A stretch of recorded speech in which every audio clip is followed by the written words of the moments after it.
we started making names right away.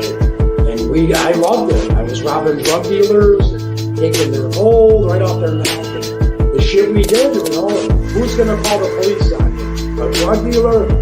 I can identify with anything that was normal, to be honest with you. But I was born and raised in Brooklyn, New York. Yeah. 99% of the time, you're going to disappear. Just like the Donnie Brasco situation with Lefty?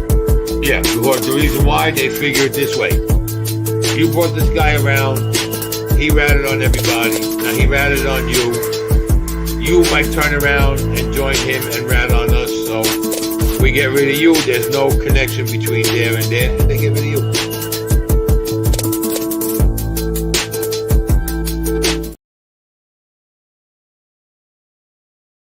Welcome to this episode of Chatting with Stacks. I'm your host, Bill Stacks, and today I got Tim Friede. But we're going to wait a little while for Tim to get on here. Shout out to everybody who is joining us tonight. Richard Dowling, how are you? So, this dude has a crazy story, something I have never seen before in my life. And if you guys are like me, when you guys see this content, you're going to be like, wow. Insane. So we're joined now by Mr. Tim Friede. What's up, What's dude? up, Tim? How are you, man? How you doing, man? I'm doing great. How have you been? Been alive. Always pushing the envelope, right? Try to. You're a wild man. Hello, Yeah. Maureen. So we got a live audience watching right now, and I'm sure there's a lot of snake lovers out there. And Everett, what's up, man? So we're gonna talk about what you do for a living, or what you did for your, what would you call it? Your life's work? Yeah, I get bit by snakes, and that's what I get paid to do. So, Hey, man, how do you know, like, on the first time, how do you know how much to give yourself? And are you not, like, terrified the first time? no, you're always terrified. You're always scared. You don't know because there's no books written on it. There's no research on it for the most part. There is a little bit, but not too much. So you write the book. I've seen the book, and the guy who wrote the book is dead from doing what you do. Mm-hmm. He died trying to do it. Yeah, Bill Huss. Yeah, he was writing his experience after he got bit, and he died. Yeah, it's a tough gig, man. It's not. Keep your day job, put it that way. It's a tough living, but it's fun. So when you get your first venomous snake, how long is it until you are like, I'm gonna let it bite me? 4 months. And what was the first one? Cobra bite, but I can take like I did taipan in 4 months. In 4 months, you got to dry venom out, weigh it out, measure it out, and calculate that.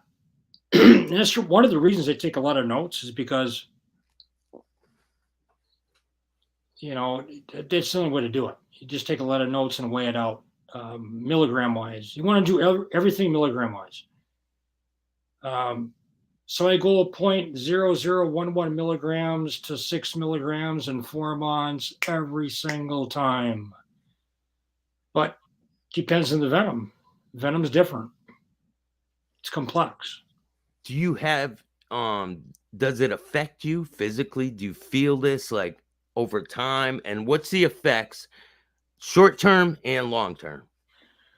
Short term, yeah, it hurts. Every bite's painful. Long term, not really. I'm still alive. But when you're talking like a lapids, the most dangerous snakes in the world, they're really easy to do. When you talk about Western Diamondbacks or Viperidae, it's different because the venom is different. It's easy on some snakes and it's really hard on different snakes. So I do water cobra, piece of cake. black mamba, green mamba, easy.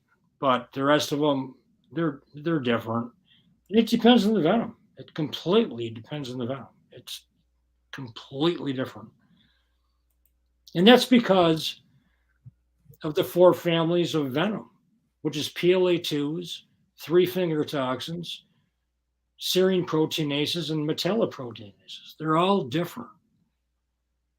And that's kind of why I picked them. It's like, how does it feel? So that's why I never mixed venom up. So, wow, I can't believe that you would even like risk messing with any of that venom, man. why not? People die from snake bite, and that's the only reason that I do it is to beat snake bite. And the people that die from snake bite, that's who I represent.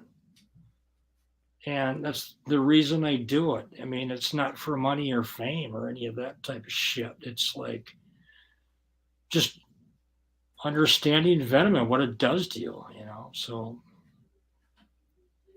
this is one of your videos where you get bit by a taipan. Yep, straight up. And a black mamba. Mm-hmm. All in the same time. Yep. Yep. Do you like now when it bites you and it's going through your veins, right? Through your bloodstream, do you feel it? No, you don't feel it because your antibodies neutralize it so you don't feel it. You do not feel it. If I felt it, I would die, obviously, but you have to know what you're fucking with. It's very extreme. There's no doubt about that. I think this is probably extreme as it comes, Tim. Yeah. And the reason I did it is because I almost died after 2 cobra bites. So I wanted to go back to the original me time. Let me call it that. You know, I wanted to just push the limits because people die from snake bite. So I wanted to pick the 2 most dangerous snakes in the world. I didn't want to pick, bullshit snakes. So I picked those 2 specifically. And that's exactly PNG taipan and Dendroacid pyelepis, the black mamba. I wanted to pick the 2 most of the worst. And he's aggressive, huh? Yeah, they want to kill you pretty much, you know. Yeah, that black mamba. Yeah. I notice when you handle these snakes, you don't look too worried that it's gonna like sneak around and bite you, you know? Well, I'm pretty calm with it because I know I'm immune. I mean, at this point, it's not like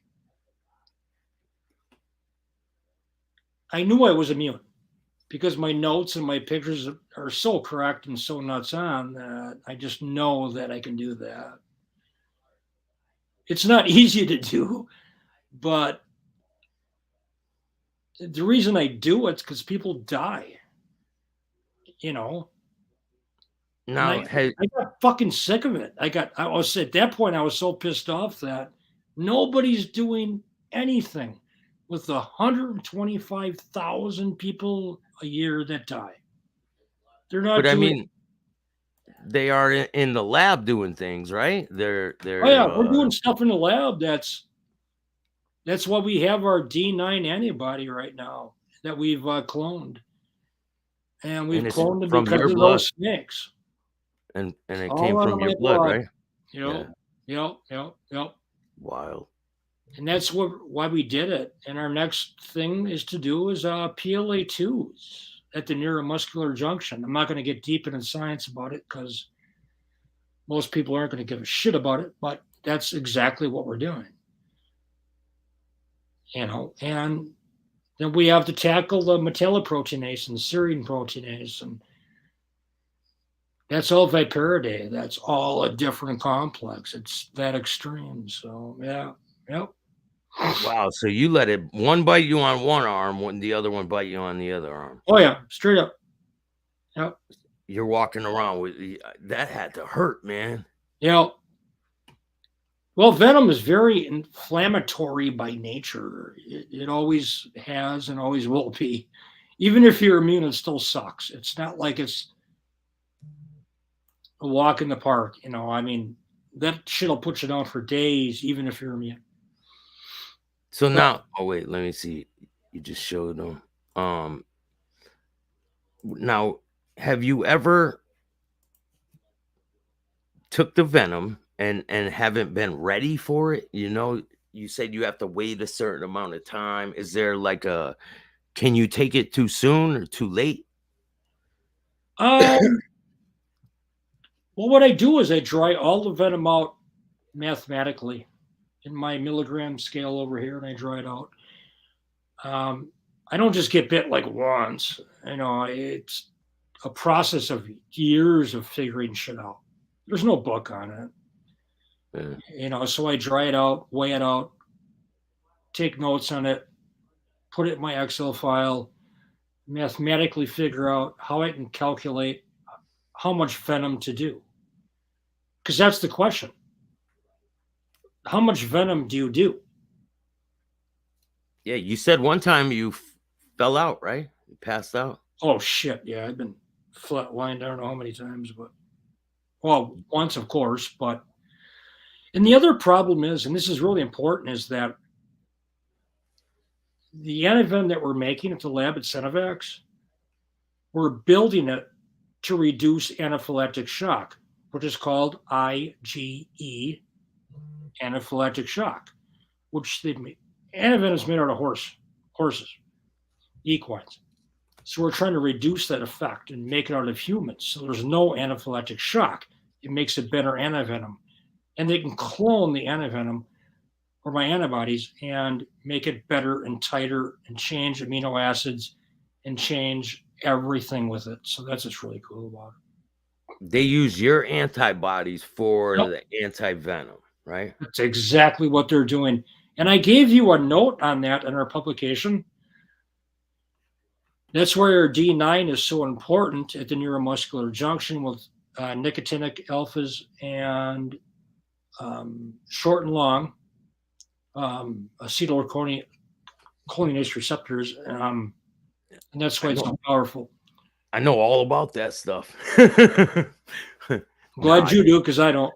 I know, I really don't. It just sounds like I'm smart. No, it's cool. So, what year did you first get bit? And do you want to tell the people what you did for a living? Like, well, I work for the lab now for a living, but before that, it was mechanic, construction worker, or just bullshit fucking jobs for 20 fucking years. I mean,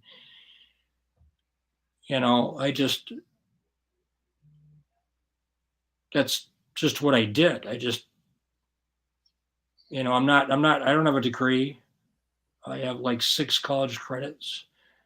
But in hindsight, luckily, I'm glad I didn't have a degree or did that, because they didn't like what I did. They didn't believe in it, so it was a shitstorm, man, for a lot of years. I was working at a construction company, getting bit by cobras and mambas, and I'm like, what the fuck? 125,000 people die a year. 5 million get bit. 400,000 people lose limbs to this shit. And I'm going to construction jobs and my bullshit jobs and everything else. And for me, and I'd come home and get bit by it. But I'd come home and get bit by it and make notes, crazy notes, and reach out to scientists and try to figure shit out to the very highest level. That was my goal. And if I wasn't a zoo or had a degree, I would never do it, because they wouldn't let me do it.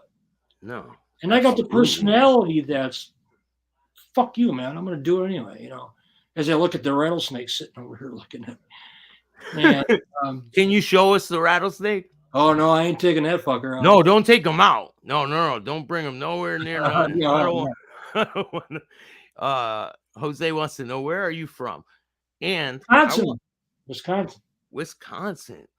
And what year did you first what year did you get your first snake? And Shit, what year? I don't know. Shit. As far as venomous, in the 90s, probably. I started in 1998 actually with copperheads and cobras and scorpions. But I actually started milking scorpions and centipedes, right? Yeah. I'm glad you didn't say millipedes. Centipedes. Yeah.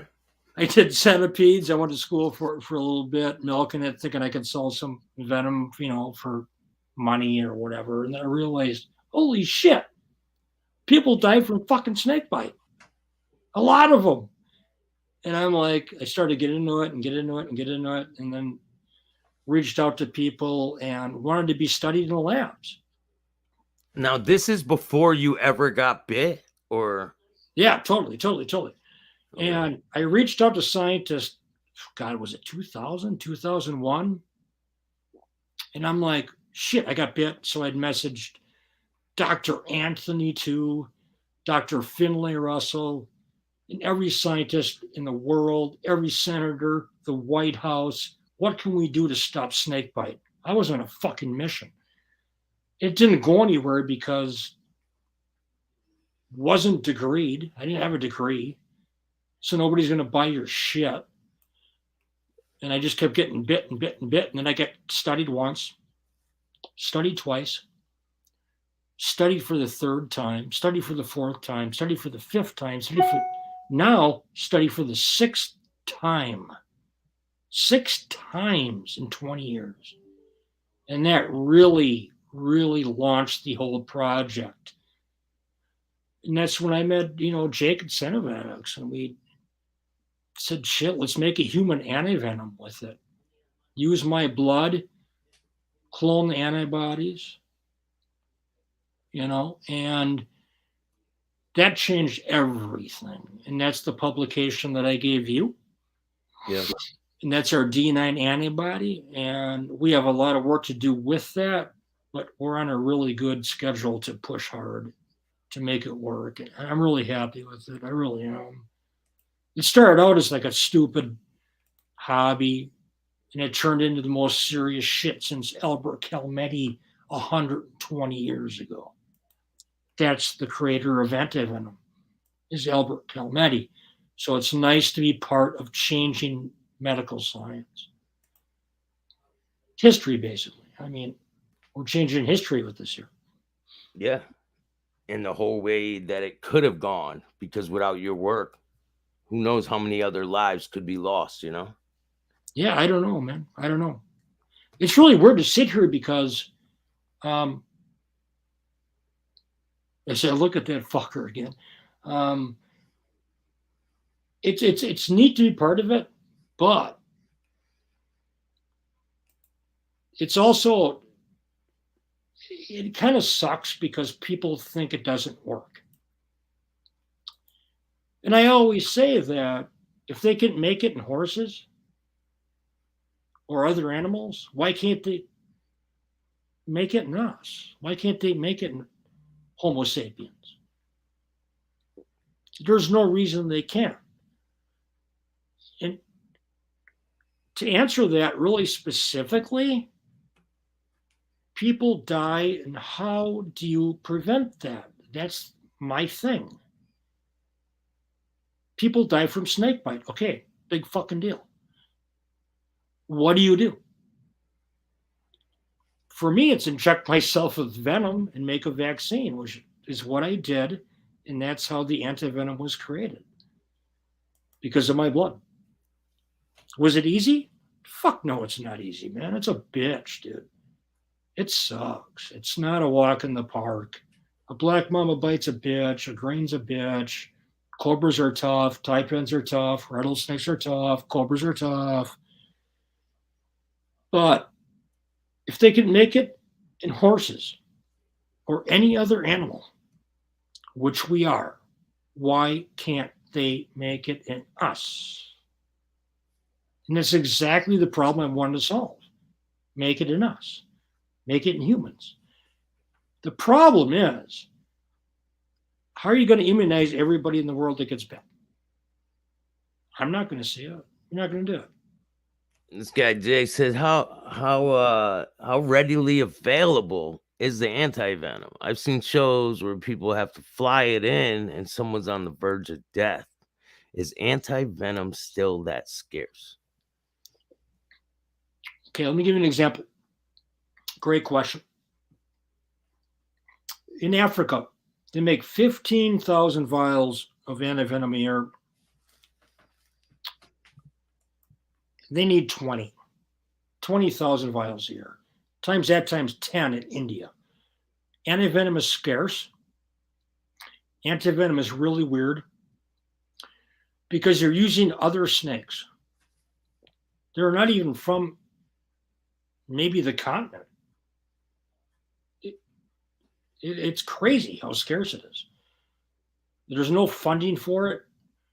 It's a third world problem. You know, it's really sketchy. There's no money for it. A lot of people, actually 60% go to traditional healers, voodoo doctors. Does it help them too? Does it help? Do the voodoo doctors help them? No, they can't because they know what the fuck they're doing. Yeah, they end up dying, right?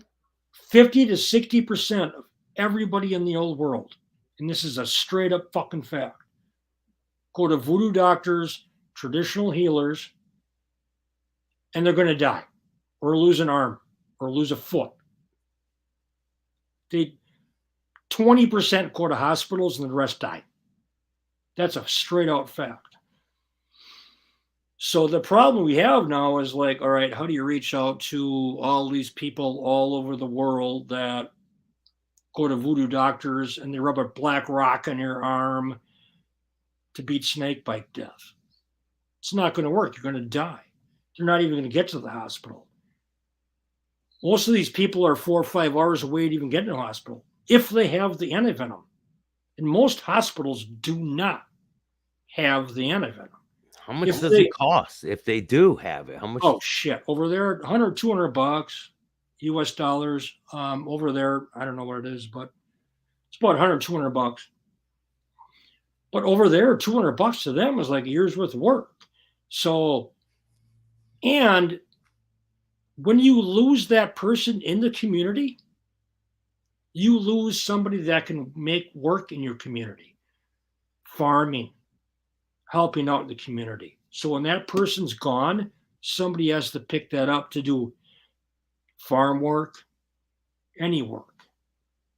And that's the problem. Cooking, laundry, they have to pick up the slack from losing one of their. Yeah. Yes, exactly. So when one person goes down, basically 20 go down because they're not picking up that pace on doing the work that they need to do as far as making the village survive. So that one person that goes down could take 20 people go down. They're not hunting. They're not gathering. They're not making food. They're not doing the things they used to do, which they had to do, and now they're gone. So the burden on their country and in that region is dramatic, 100%, because the dude's gone, or she's gone, or the kid's gone. You know, it all comes down to basic shit.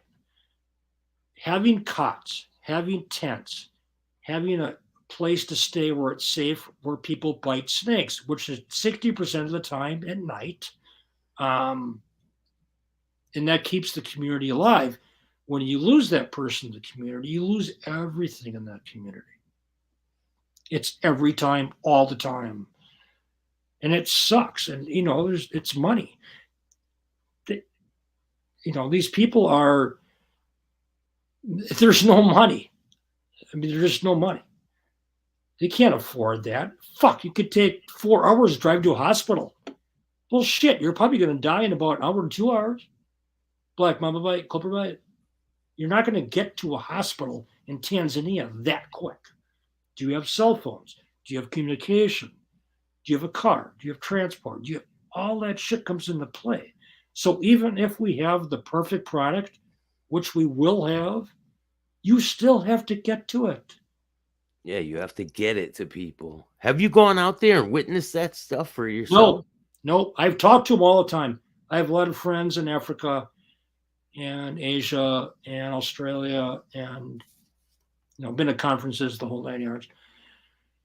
And that's the problem. I'm basically 8,000 miles away from people that die. And I really can't do too much about it because until I get out there, I still can't do anything. What am I going to do? So my job now is to reach out and talk to these people and see, how can we fix this?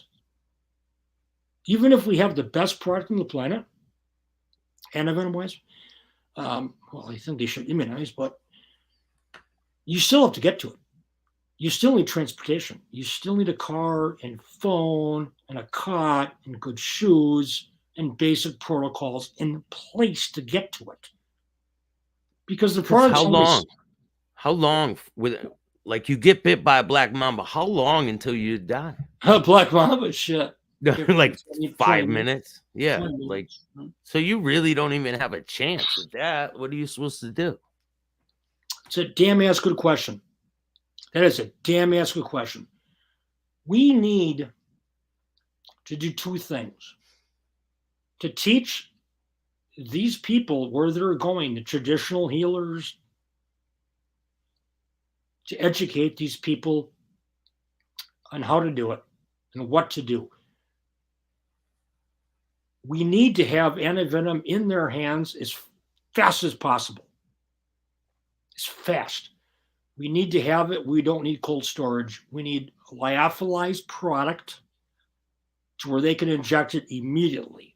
I know it sounds stupid, but it makes a shitload of fucking sense. If you think about it, if somebody gets bit, what's the first thing you're going to do? Holy shit. I have to drive 4 hours or over rivers, over bridges. But you have to know what you got bit by too. We were talking about that. Yeah. You have to know what kind of snake it is, identify it. Normally they're gone. The snakes. Yep. Damn ass good point. But with a universal antivenom, it doesn't matter because if we can neutralize the 3-finger toxins, PLA2s, metalloproteinase, serine proteinase, oh my God, don't get me going. It doesn't matter because if it neutralizes everything, you don't need to know what the snake is. That's our goal. Is it possible? Maybe. I don't know yet. And yes, you're correct. Because is it a mamba? Is it a cobra? Is it whatever? Viperidae. I mean, the list goes on. Yeah, totally. But if we can pull this off and do a neutralizing antivenom across the board, we don't need to know what it is. Because that antivenom is going to work on everything. And that is our point. Yeah. To neutralize all these fractions. But yes, what you said is 100% correct. Because if it bites you when it leaves, like you said, you're not even going to know what it is. Yeah. It could, bite you and take off, or you're sleeping and takes off, or whatever the fuck. I mean, totally, 100% get it. But what we're trying to do is to make an antivenom to neutralize all those 4 families. And that's very important because all those 4 families of snake venom, if it works, and it really has in the lab, in vitro and in vivo, is work 100% of the time. Let me give you an example. We can neutralize in vivo king cobra venom, Alpha-Avicus hammer. I've never used it, ever.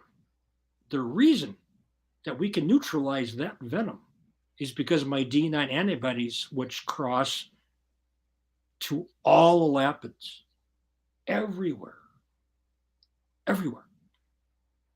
We already figured that out. Yeah, you're immune to every snake. No, I would not say that. I would not say I'm immune to all 600 venomous snakes out of the 3,000 species. I'm immune to a lot because I've used a lot. I've used so many different snakes that across the board, between mambas and cobras and rattlesnake, taipans and crates and coral snakes, I've used so much stuff that I've raised those antibodies to a really high level.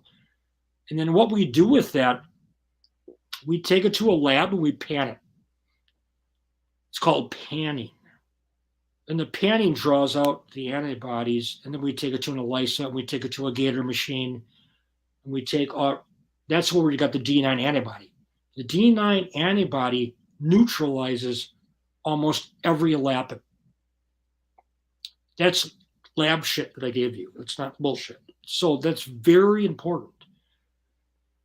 And that D9 antibody is amazing.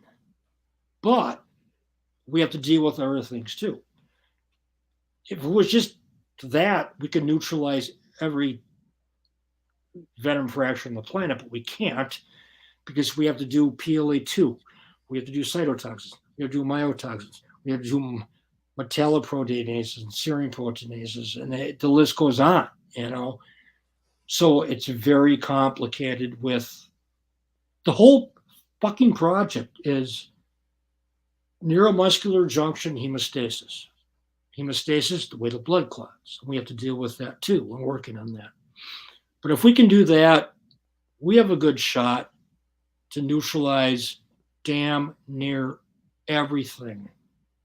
And you can clone it. You can mass produce it in the billions. In the billions. Right when the anti-venom goes in you, does it start to reverse the effects? Yeah, it stops it. And that's just cold turkey, just straight, like right when it hits it? Yep. What is those it like? antibodies recognize those epitopes and they figure it out, bind to it, release it. And that's what antivenom does. In the case of me, I don't need antivenom at once, but I've already blocked it in the first place. Do you want to tell me about the time you did need it? Ah, shit, dude. No, well, we can talk about it. Yeah, it sucks, man.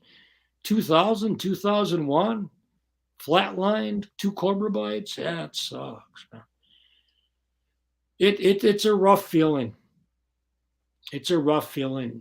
You have what's called ptosis, and you can't breathe, and you have like 2 seconds before you go down. It's like 1, 2, boom, death. And you either live or you die. So after that point, I realized that, shit, I don't want to do that again because it sucked. But it's a rough feeling to go through. Either you live through it or you die. And I'm glad I made it. But did someone bring it to you? Or I had my own antivenom. Did you give it to yourself before you fell out? No. When I biffed it, I had my own antivenom because I had permits from the FDA. I had my IND number. I had the permit. I had everything. And I just got stupid and just ran it too hard, you know, and went to the hospital in a coma and got out of the coma, and I'm like, fuck, what am I doing? You know, is it working, or what am I going to do? Blah, blah, blah, blah, blah, blah. And my ex-wife at the time said, you either fix it or fucking stop doing it because you can't figure it out. And I'm like, all right, this shit's fucking hard. It's not easy. I know that. But it was weird. And I figured it out. I got pissed. I got pissed at myself. Because let me tell you, you should keep shit safe, use gloves, have antivenom. I've always promoted that. I'm not a free handler. I don't be like some of these dudes that think they're immune and they're not, or whatever the fuck. And I'm like, shit, I gotta quit. I can't do this again. I mean, because it was bad. It was bad. I see some of these videos, right, of these people getting bit by cobras, and it's no joke, man. A lot of them in the videos don't make it. No, you ain't gonna make it too far with a cobra bite. And after the fact, to be honest, I got fucking pissed, dude. I was pissed. I was straight up fucking like, what the fuck did I do? What am I doing? And I refocused strongly. Well, for a lot of years, but at that moment it was days. I'm like, okay, fine. I damn near died in a coma. What the hell am I going to do with this shit? So I was fucking heartbroken. I was pissed off, man. And I had to make a difference, I know I can beat it. I know why I fucked up. I fessed up to it. Called the zoo, said, shit, had antivenom. They had to pay for it. I had to pay them back, I think. And I'm like, after 1 year, I'm like, this is so stupid. What the fuck am I doing, man? And then I got fucking really good at it. I'm like, that's the reason I did taipan bites and mama bites back to back, and amongst others. But I had to because you dialed in, right? You like I had to go back to it to either live or die. I was so fucking hell bent that 125,000 people die, and I fucked up. So I went right back into it. Pissed off as a motherfucker. I mean, pissed because of me, not them, nobody else, just me. And I went back into it, balls to the fucking wall. That's why I did the black bites and the taipan bites back to back and rattlesnake bites, whatever, and I had to neutralize that in my own head because people fucking die. And I felt bad that I almost died trying to represent them, and I fucked up. So I'm like, all right, how am I going to fix this shit? How do you fix it? Black mama bite, taipan, back to back. Filmed it. You've seen it. No joke. And I had to go back and revisit that very clearly. Not just for me, but for the people that have died from snake bite. And to be honest, it worked. It fucking worked. Because we're making a human antivenom right now. It's in the lab. I've been to Venom Week. I've talked to everybody on the planet on this. I'm happy about that. So I always make it very clear that, number one, I fucked up. Number two, I admitted it. I didn't run from it. Because you can't run from those mistakes, man. You can't hide from it. But that's how your mistakes is what creates your drive to perfect your craft. You know what I mean? Fucking got it, Bill. You fucking got it. And if you don't accept that and you think you're bigger than you are, you're not. And I never thought I was. I never think I am. I never think I will be. But I just have to have that self-reflection saying, guess what, I fucked up. But it doesn't mean you quit. It doesn't mean you give up. You just rebuild it. And the rebuilding process is very fucking difficult. It's hardcore shit. It's not a walk in the park. It's not breaking your arm or your ankle or in a car accident. It's like, you're fucking dead, dude. And I had to rebuild all that shit in a fucking second. And I rebuilt it. When you wake up from the coma, do you remember anything that happened? Do you know what happened to you? Oh, I knew what happened to me. When I was in ICU at Friede Hospital in Wisconsin, it was cold. I turned my head over. I could barely turn my head. I could turn my head over and see a lady having brain surgery. there's only 12 rooms in the ICU there that are Glass highly. walls. Yeah. And I'm like, fuck, I'm either dead or dreaming. And I'm like, oh my God. And my ex grabbed my hand and I couldn't move it because snake venom affects their peripheral nervous system, not the central nervous system. So I couldn't move my hands. And she grabbed my hand and said, I'm going to get you a sandwich. And I'm like, oh, fuck, what is that going to do? I can't even eat a sandwich. But I could feel it and hear him saying he flatlined, he's in ICU, wrap him up. Doctors coming up to me saying, what the fuck? And yeah, it was something I never, ever want to revisit again. But when I got out of it, it was really funny. 4 days later, bitten a Wednesday, it was Sunday, I think. The Journal interviewed me saying, what the fuck? Why'd you go down this bad? What are you doing? And I went down to my lab and started injecting venom again because I knew where I fucked up. It sounds like a drug addict who overdoses, Pretty gets much. out of the hospital, and runs right back to the drug. I would rather go back to the heroin Oh, than that shit because I don't know. I don't do drugs, but it's like that. It's like that. It's like you just, yeah, you're out. And then you come back and it's like, what the fuck you do when you come back? Do you quit? Can you imagine if I fucking quit? If I said, fuck it, this shit sucks, I'm stupid, I made a mistake, honest about it, of course, always honest. If I quit at that moment, this shit would not be happening right now. We would not have a D9 antibody and the shit at Centevax if I said fuck it and quit. So I walked downstairs in my crutches, I think I fell, and said fuck it and do it again. But I gotta get better at it. I gotta get smarter at it. I gotta be better at it. How do you get better at it? There's no books on it. There's no, other than Haas, there's no shit on it. There's nothing that's on it.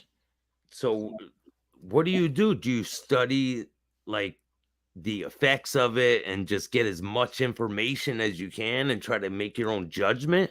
Yeah. What I did is after that moment, after that Sunday, after that interview, when my wife sat me down and yelled at me and kicked me in the balls, which I agree with, I said, fuck it. I'm either done or I got to kick ass. Let's go to the latter. I kick fucking ass. I'm like, no, I know I can beat it. I fucked up. But if I quit on this because I fucked up, people will die. Now, mind you,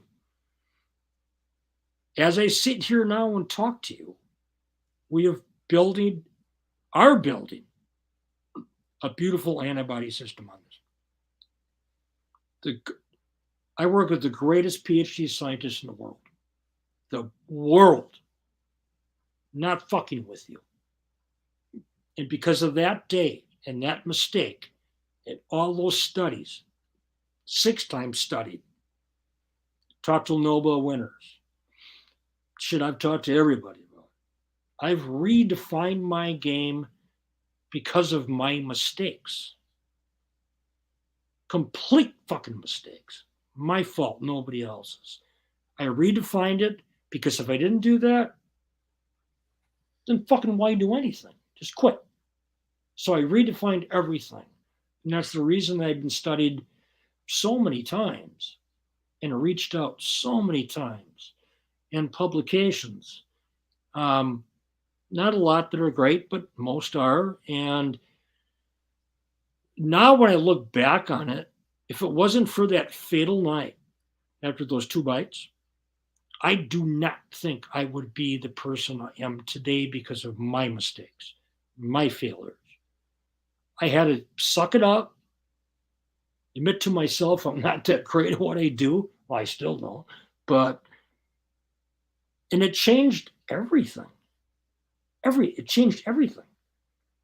Not just me getting bitten now, it's a piece of cake, but to go through that process with no books, just teaching myself, just me. I didn't have anything to go. I wasn't working with shit. I wasn't working with doctors. I want nothing. I created that for me, and I want to take that to people that die from snake bite. And that's exactly what I wanted to do. Not originally, but I have. I know that. It's obvious. But I'm super proud of that because there's so many people that are going to be alive because of my fuck ups, basically. Well, hey, your failure turned into a success. Basically. Yeah. Yeah. Yeah. But you also have to understand that you have to realize when you fuck up, and not many people can do this. When you fuck up, you admit it and you say you fucked up. Yeah, a lot of people try to be like, nah. Yeah. No, Has anyone else ever tried to do this besides that guy who died in the process? Is there anyone on record that Charles Tanner, I believe 1958 was studied, but he didn't do what I do. Bill Haast, of course, first injection 1948. My good buddy Harold Murky III is a master at what he does, and he's a good friend of mine, has done it. Ray Hunter has done it.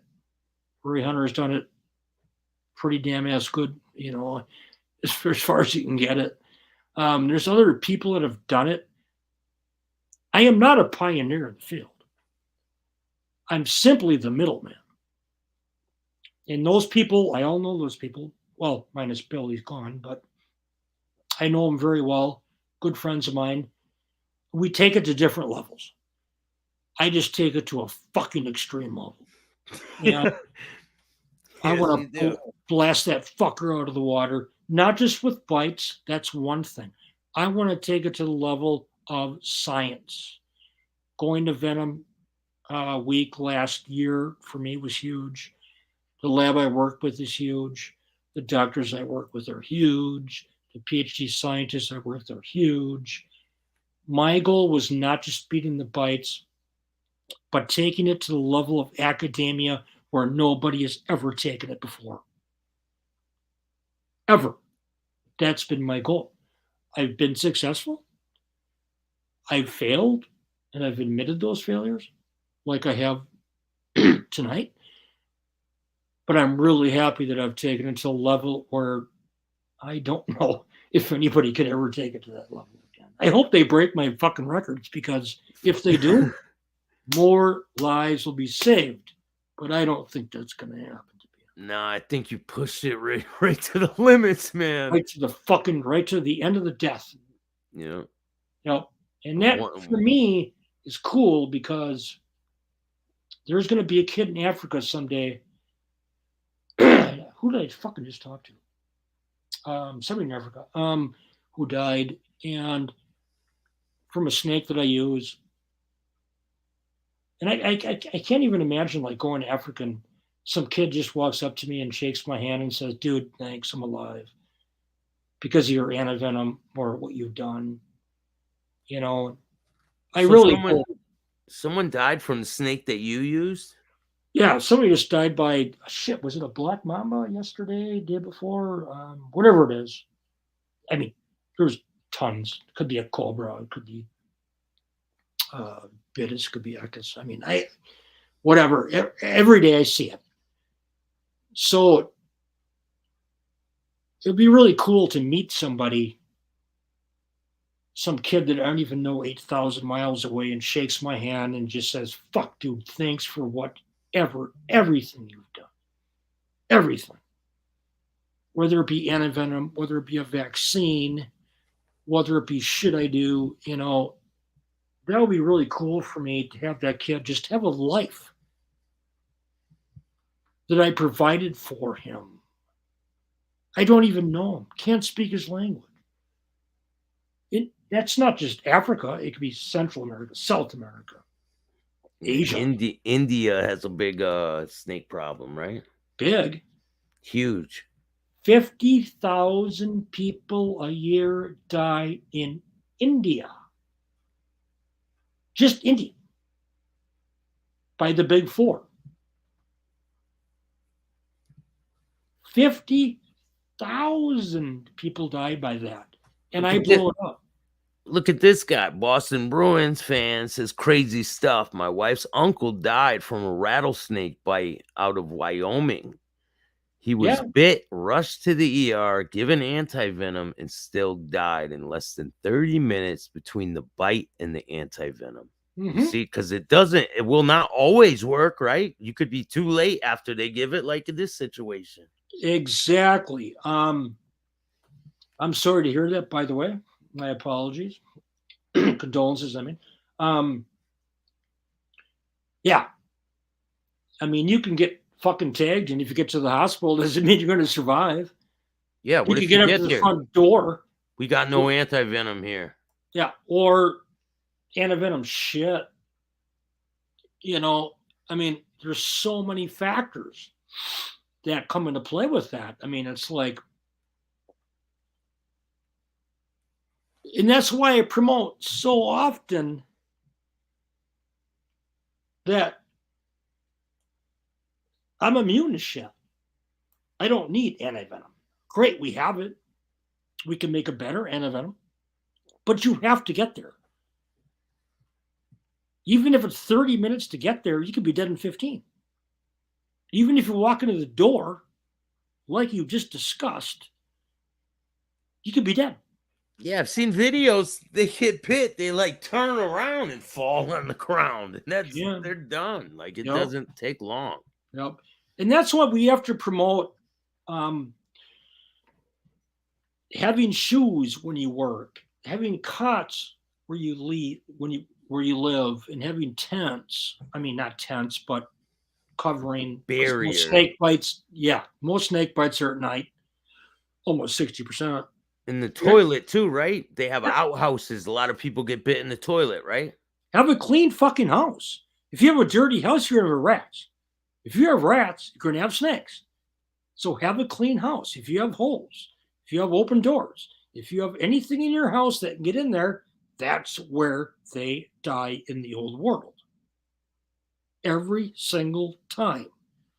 And of those people that survive, they go to traditional healers, witch doctors, bullshit artists, call them. What if you get the antivenom to them people, to the witch doctors? It's fucking funny you said that, because I was talking to PhD Nick, my boss at the lab, and he goes, "Man, we need to get antivenom to the witch doctors." And I'm like, "Shit, that'd be a good idea." And he's like, "How are we going to do that? Hey, how are you going to get antivenom to the witch doctors in the middle of Africa or Asia or anywhere? You're not. You're not going to convince them to be honest, dude. You know why? Probably not. They're too superstitious, man. And superstition is not going to survive. And it's traditional. It's not like this is what they learn over their whole lives. That's what they know. That's all they know. That's all they know. You come to them with the facts. They look at you like you're crazy. Like just like I look at them like they're crazy. I mean, it's a reversal, you know, and it's like, all right, that's cool. But that's the problem. I mean, 50% of people that die from snake bite in the old world, I shit you not, go to witch doctors and traditional healers, and they almost always die. Now you have about 10, 15% to get to hospitals. Shit. Okay, great. Do they have antivenom? If they do, if you get there, which they don't, might have the antivenom, but is it the correct antivenom? For the snake that bit you, that you don't even know what bit you. So you're fucked again. It's a double fuck. You said you have a rattlesnake right near you, right? Fucking, I'm looking at the worst one in the world, Eastern Western Cross. Can you show it to us? Not with your hands. Just show us on the camera. Do you have the camera? No, it's over there, but I'm not pulling that bitch out. No. Don't pull it out. I don't want you to pull it out. Are you on your phone? No, it's right over there. Can you see it? It's right over there. Yeah, I think they just want to look at it. No, it's a big bastard. And the reason I use that snake is because, well, number one, it's got the worst venom on the planet.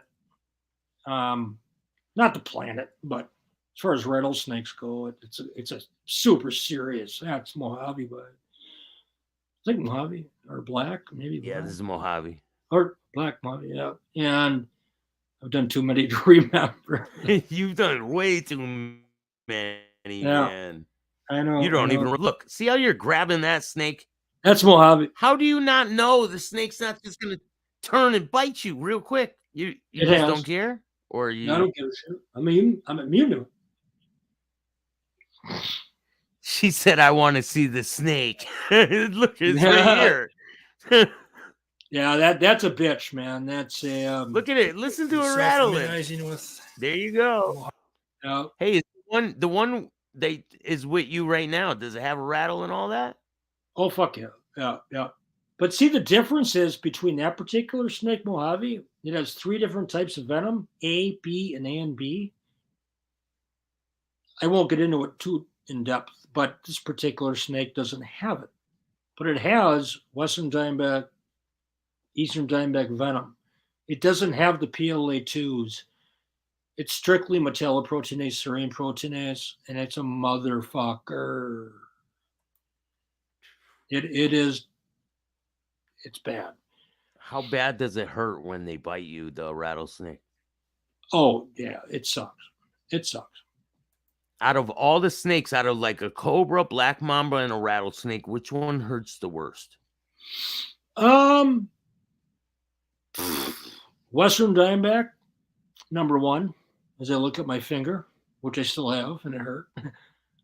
Cape Cobra, Egyptian Cobra, spitting cobras are really bad because of the cytotoxicity, and I won't really get into that, but it's very tissue destructive.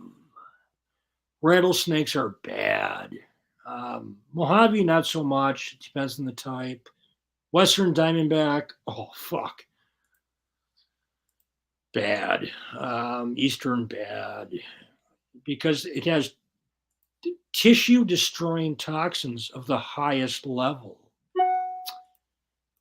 And those are the worst of the worst of the worst. I mean, there's others, of course, but others are water cobras. That's water water cobras. Yeah. Do you now still that have these that snakes? particular venom does not have any cytotoxins. It's pure neurotoxins. So now, it paralyzes you. It'll fuck you up.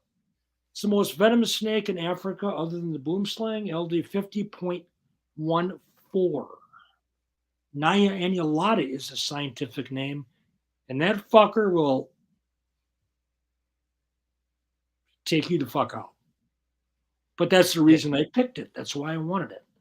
I wanted those antibodies to that snake to generate what we've generated. And that's probably because of that snake that we've generated D9 antibodies. It's exactly this. They don't kill a lot of people. They're from the Congo.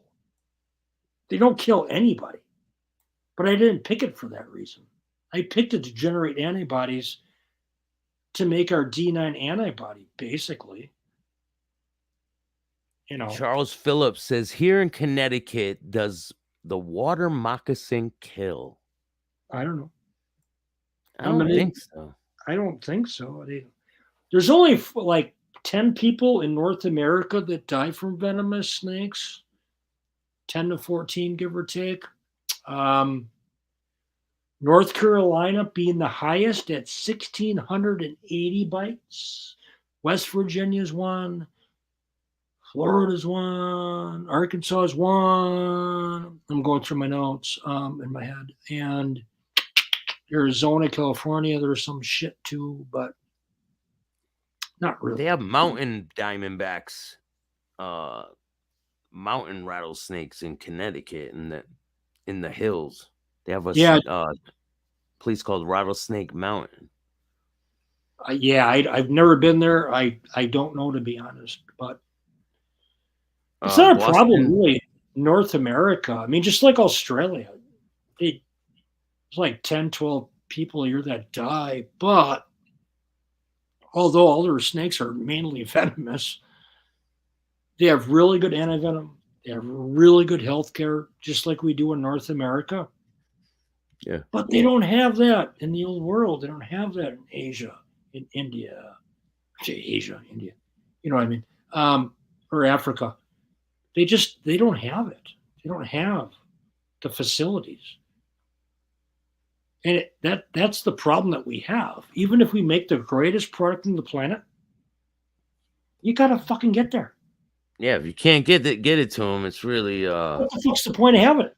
pointless. Yeah, exactly. It's like riding a yacht with a bunch of homeless people waving at them. Pointless. Like, yeah, yeah. You know, and I talk to these people all the time, which is, to be honest, a good thing. I talk to people in Africa all the time. And do you have cell phones? Do you have transportation? Do you have all these things that are necessary to get to it? And I'm like, well, you know what? How the fuck can we get the product to them faster? And I talk to the lab. Airdrop. I talk about droning. Drone. You said it. You took the goddamn words out of my mouth. Drone that shit in. I'm bit by this. Okay, whatever. Drone it in. They do it. We have problems right now with air traffic space, to be honest, because there's air traffic controls with it. It's beyond my comprehension. But you're right. Drone it in. Fuck, I got bit by this shit. Drone it in. Drop it. They already do it with medication. So why? I have a guy, Josh, who's a drone operator. Man, he's really good. He does all kinds of stuff like that. The technical sides of it. It makes perfect fucking sense. You know, but the logistics of it are beyond my comprehension, to be honest. But god damn it, it's so fucking logical. Okay, I got bit. Shit, thrown it in. I got bit by what? All right. If it's a universal, we don't give a shit. It works. It's going to neutralize something like our D9 antibody. If we could drone in our D9 antibody to the elapids in Africa, it doesn't work in the Americas. D9 is not going to work in the Americas. We already figured that shit out. But if you could D9 and drone in our D9 antivenom, I guarantee we would save tons of lives. But the logistics of it are hard. The fly zones, the controlling of the governments, blah, blah, blah. Yeah, who pays for all this and all that? Shit. Like you, yeah. Yep. And I don't fucking know. These are just ideas. They're thoughts. We've talked about it extensively in the lab, how we can do it. I don't know. They don't know. I mean, but fuck. If I was in Africa and I get bit by something and I'm going down, drone that shit in. You wouldn't have to worry about nothing. You just keep walking out. You wouldn't have to worry about anything. Yeah, exactly. Yeah. In a perfect world, that would be nice. I know for a fucking fact I'm not going to see it. I'm not blowing any smoke up anybody's ass. It's just thoughts and conversations that lead to possibilities of the solution. You know I can't immunize everybody. I know they're not going to do what I do. It's just too fucking brutal. It's too hard. I know that. I'm trying to help the people that are going to die fucking tonight and tomorrow and next week and next year. And even if it doesn't work, who gives a fuck? It's an idea. Okay, we can't drone. Fine. It doesn't work. Fine. It doesn't mean we quit. We just come up with better fucking ideas. And ideas and ideas and ideas and ideas and ideas. And that's what I fucking do, man. I just constantly think about this shit, And that makes me feel good because someday there's going to be a kid that walks up to me and says, fuck, thanks, man. They're probably already out there. Yeah, there. I've heard it. And I've seen it.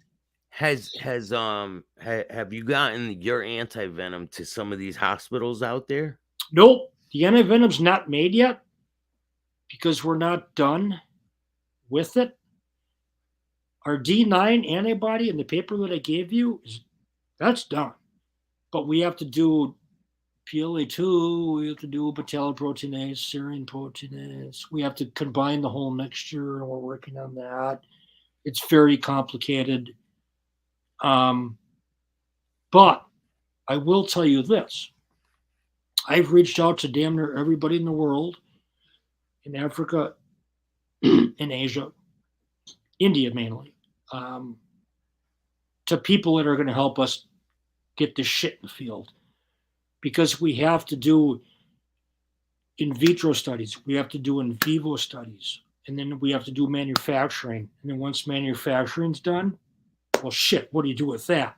How do you mass source this shit out all over the world? So we're working on that. Very complex, very in-depth. Most of it I don't know anything about, but that's what we're working on. That's our goal.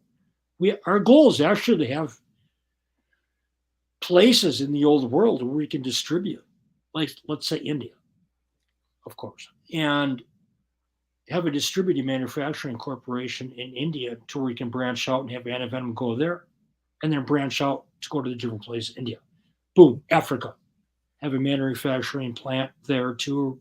We're talking about that. Have a manufacturing industry there and ship it there and branch it out and get it to the hospitals or the closest village or you name it. That's what we're working on. And that is a very tasking thing.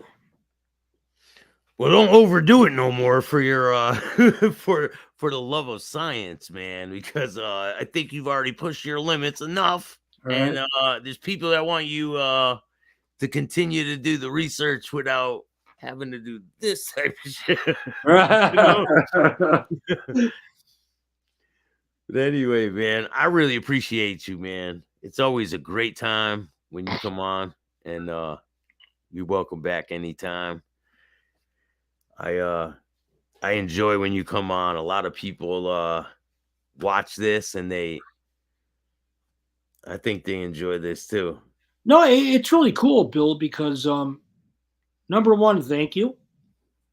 I really appreciate it.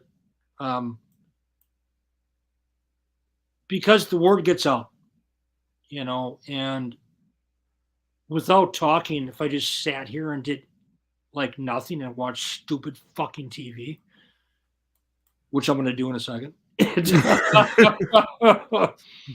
it raises awareness to the problem. So if I don't talk about it, even minus doing it, fuck that. I don't give a shit about that no more. But it raises awareness to the situation.